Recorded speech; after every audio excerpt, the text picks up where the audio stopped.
पहले ज़रा अपोजिशन की बात कर लेते हैं। ये जो मुज़ाकरात बीच में अचानक ही रोक दिए गए, वज़ीर आज़म साहब ने गालिबन वो मुज़ाकराती कमेटी भी जो हुकूमत की है वो डिज़ोल्व कर दी है।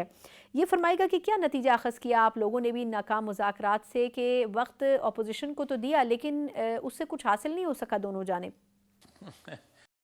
बात यह है कि नाकाम होते नज़र नहीं आए, नाकाम डे वन से थे। क्योंकि जब किसी मज़ाकराती अमल में दोनों जानब से क्लैरिटी ना हो तो वो नतीजा खेज़ चीज़ें हो ही नहीं सकती। और मैं तो हमेशा मैंने ये कहा है कि इनका वतीरा है कि ये किसी न किसी मकसद के लिए किसी के साथ बैठते हैं, और जो ही इनको किसी और जानब से इशारा मिल जाए तो वहीं छोड़ के निकल जाते हैं। ये इनका लीडर का हमेशा से वतीरा रहा है। अब जहाँ तक तल्लक है, मैं समझता हूँ कि और मेरी ये बतौर पाकिस्तानी की एक ख्वाहिश भी है और रियासत की ज़रूरत भी है, कौम जानना भी चाहती है कि भाई कौन से आलमी क़ुव्वतें हैं जहाँ जहाँ से पाकिस्तान को दबाव है इस बंदे को छोड़ने का। बात सीधी सी है कि जो ये ऑब्ज़र्व कर रहे थे, जो लोग ये गैस कर रहे थे या ये जो तासर दे रहे थे कि 20 जनवरी को जो एक सुपर पावर की रजीम चेंज होगी तो अगले दिन हुक्मनामा आएगा तो डयाला से इसको निकाल दिया जाएगा, ये बात उस वक्त भी ठीक नहीं थी और ये तासर देना भी गलत था। बात यह है कि जिन्होंने इसको लॉन्च किया था, जिन मकासद के लिए किया था, वो क़ुव्वतें इसके पीछे आज भी खड़ी हैं। और जिन्होंने सी पैक भी बंद करवाया, जिसने पाकिस्तान के अंदर दहशत गर्दी का फिर से आगाज़ करवाया, जिन्होंने मईशत का गर्क करवा दिया, जिन्होंने इसकी पॉलिसियों से मालियाती इदारे कड़ी शराइत पे आपके साथ नगोशिएट करने पर आपको मजबूर कर रहे थे, वो सारी चीज़ें 3.5 सालों के अंदर जो पाकिस्तान गर्दाब में ये छोड़ के गया, वो यकीनन उस एजेंडे का हिस्सा थी और उनकी ख्वाहिश के मुताबिक थी, और आज भी वही क़ुव्वतें इसके पीछे खड़ी हैं। ये भी कि पीटीआई का ये मौक़िफ़ था कि मरीम नवाज़ साहिबा और नवाज़ शरीफ साहब दोनों ही नहीं चाहते हैं कि मुज़ाकरात हों और वो इसमें कामयाब भी हो गए। आपको लगता है कि वाकई इन दोनों शख्सियात की वजह से मुज़ाकरात नाकाम हुए या इनका कोई अमल दखल था मुज़ाकरात के हवाले से? देखें, जिस नवाज़ शरीफ को मैं जानता हूँ और जिसके साथ मैंने 40 साल ज़िंदगी के गुजारे हैं, मुझे इसमें राय बराबर भी कोई शक शुबा नहीं है कि नवाज़ शरीफ मुज़ाकरात नहीं चाहते। नवाज़ शरीफ मुज़ाकरात चाहते हैं।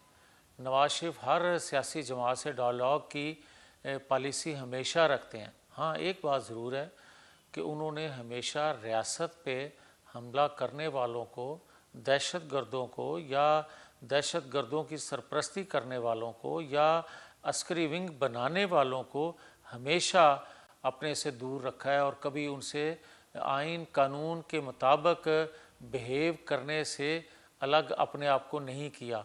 कभी ये नहीं सोचा कि इनको अपने साथ मिलाने से वो ताकतवर हो सकते हैं। ये ज़रूर है कि उनको ये एहसास भी था और उनकी ख्वाहिश भी थी, और आइंदा भी वो इस पे ज़रूर बात करेंगे कि किसी तौर पर नहीं हो सकता जो अदारों के अंदर बगावत पे लोगों को उकसाए, उससे आप ये बात करें कि आए मिल बैठें। फिर तो आप एक रियासत के अंदर वो विंडो खोल देंगे कि जब भी कोई आया करेगा कोई मसल्ला जत्था लेके या आलमी क़ुव्वतों के ताकत पे, तो आप रियासत ढेर हो जाया करेगी या रियासती कवानीन ढेर हो जाया करेंगे। इस तरह नहीं होता। मुझे ये बताएं कि क्या जुल्फ़िकार अली भुट्टो को फांसी हुई, और फांसी होते हुए भी पीपल्स पार्टी ने या जुल्फ़िकार अली भुट्टो ने जब वो फैसला सुना तो उन्होंने अपने लोगों को अदारों पे चढ़ाई के लिए या ताकत के इस्तेमाल के लिए कहा, या नवाज़ शरीफ को हाईजैकर बना के सज़ा दी गई, या उसको दोबारा ताहयात नाहल किया गया, उसको बार बार इक़्तिदार से हटाया गया? क्या नवाज़ शरीफ ने कभी ताकत के इस्तेमाल से अपने ख़िलाफ़ होने वाले फ़ैसलों को बुलडोज़ करने की ख्वाहिश या ज़रूरत महसूस की? नहीं की। उसने हमेशा डायलॉग को तरजीह दी। उसने हमेशा, भले उसको आइनी अदारों से उसको इंसाफ फराहम करने वाले अदारों से साकिब निसार या बंदयाल साहब की मौजूदगी में 1% भी गुंजाइश नज़र नहीं आती थी कि इंसाफ उसको मिल सकेगा, मगर उन्होंने जत्थों को तरतीब देना या ज़ेन साजी करना रियासत के ख़िलाफ़ कभी तसव्वुर नहीं किया था। और जब कभी रियासती अदारों से ये बात सुनने को मिली कि हम पॉलिटिकल हैं, तो भले सियासत का नुकसान कर लिया, मगर उन्होंने उसी वक्त उस बात पे यकीन कर लिया और लोगों को अमन से, लोगों को उस बात पे यकीन करने के लिए कहा कि जब तक कोई वायलेशन करता नहीं हम इस बात पे यकीन करेंगे, क्योंकि अदारे रियासत के हैं, रियासत हमारी माँ है। तो फिर हम कैसा ये तसव्वुर कर सकते हैं कि पेट्रोल बम और मसल्ला होके हम अदारों पे चढ़ाई कर दें, जिस तरह के 9-10 मई या 26 नवंबर हुआ। ये हमारा वतीरा नहीं है, ना हम इस तरह करने का तसव्वुर कर सकते हैं। पाकिस्तान के अदारों के सरबराहान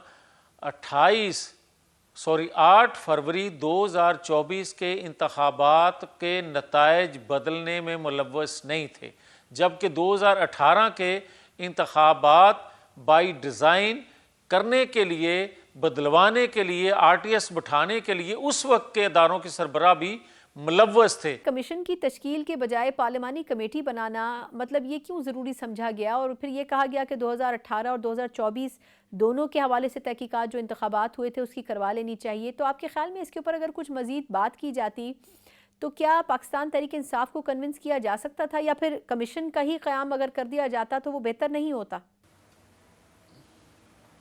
नहीं, मुझे ये बताएं कि ये कैसा लाडला है कि गैर आइनी, गैर कानूनी दहशत गर्दी आप अस्करी विंग बनाएं, आप अदारों को दबाव में लाने के लिए, रियासत को दबाव में लाने के लिए आपके मुंह से जो निकले वो हर एक को मानना उसकी पर लाजम है। आप मुझे ये बताएं कि क्या 2013 में इसने ये बात कही कि 4 हल्के खोल दिए जाएं, धरना दिया इसने, क्या जुडिशल कमीशन बनाया नहीं था नवाज शरीफ ने? और जुडिशल कमीशन ने रिपोर्ट क्या की थी कि कोई धांधली नहीं हुई। उसने ये बिल्कुल उस रिपोर्ट में ये नहीं था कि एक बाई डिज़ाइन एक जमात को हटाने के लिए या दूसरी जमात को लाने के लिए ऐसा किया गया। हाँ, ये ज़रूर है कि कहीं इक्का दुक्का शिकायत उस रिपोर्ट में कहा गया कि धांधली की मौजूद हैं जो इंडिविजुअल लोग करते हैं या होता है। मगर क्या 2018 में जब हमने जुडिशल कमीशन बनाने की बात की थी, जब हमने कहा था कि इसको इंटेरोगेट किया जाए 2018 के इंतखाबात को, तो एक पार्लियामानी कमेटी बना दी गई थी जिसका एक अजलास हुआ था 5 सालों में, कोई नतीजा नहीं निकला था। तो फिर आज भी पार्लियामानी कमेटी भाई बना लें जो इन्वेस्टिगेट करे 2014 के धरने को, जो इन्वेस्टिगेट करे 2018 के इंतखाबात को जिसमें RTS बिठाया गया था, या 2024 के इंतखाबात को जिस पे कहा जाता है कि जनाब फार्म 47 की पैदावार।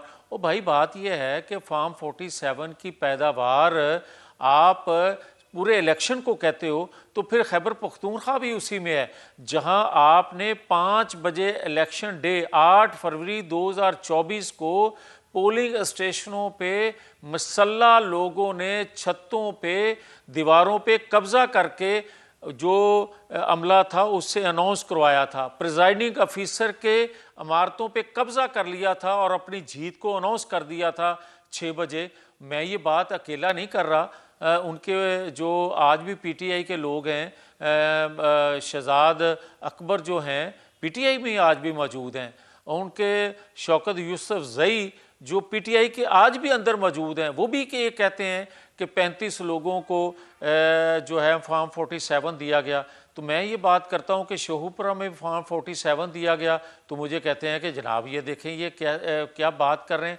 मैं तो कहता हूँ कि जो खैबर पख्तूनख्वा का इलेक्शन है, जहां उनको 2/3 से भी ज़्यादा अक्सरियत दे दी गई, उसको भी इन्वेस्टिगेट करवा लें, मेरे हलके को भी इन्वेस्टिगेट करवा लें, पंजाब के हलकों को भी इन्वेस्टिगेट करवा लें। मगर ये क्या तरीका है कि आप कहें कि पंजाब में इन्वेस्टिगेट करवा लें और खैबर पख्तूनख्वा जो है, क्योंकि उनको फॉर्म 47, और मैं आज भी ये कहता हूँ ज़िम्मेदारी से कि पाकिस्तान के अदारों के सरबराहान 8 फरवरी 2024 के इंतखाबात के नताइज बदलने में मुलव्वस नहीं थे, जबकि 2018 के इंतखाबात बाई डिज़ाइन करने के लिए, बदलवाने के लिए, RTS बिठाने के लिए उस वक्त के अदारों के सरबराह भी मुलव्वस थे। आज कुछ लोग जनरल फैज़ से जो फैज़याब होते रहे, उन्होंने अपनी मन मर्जी से वो फैसले किए। जो मेरा मुतालबा है कि अगर उनको इन्वेस्टिगेट करवा लिया जाए तो पाकिस्तानी कौम को पता चल जाए कि फैज़ हमीद साहब अकेले मुलव्वस नहीं हैं उस बगावत में लोगों को उकसाने के लिए या दीगर मनसूबा साजी में। उस वक्त के अदलिया के सरबराह बंदयाल साहब से साकब निसार साहब तक और जनरल फैज़ से दीगर लोगों तक लोग मुलव्वस थे। ये इन्वेस्टिगेट होगा तो लोगों को फॉर्म 47 और 47 का पता चल जाएगा।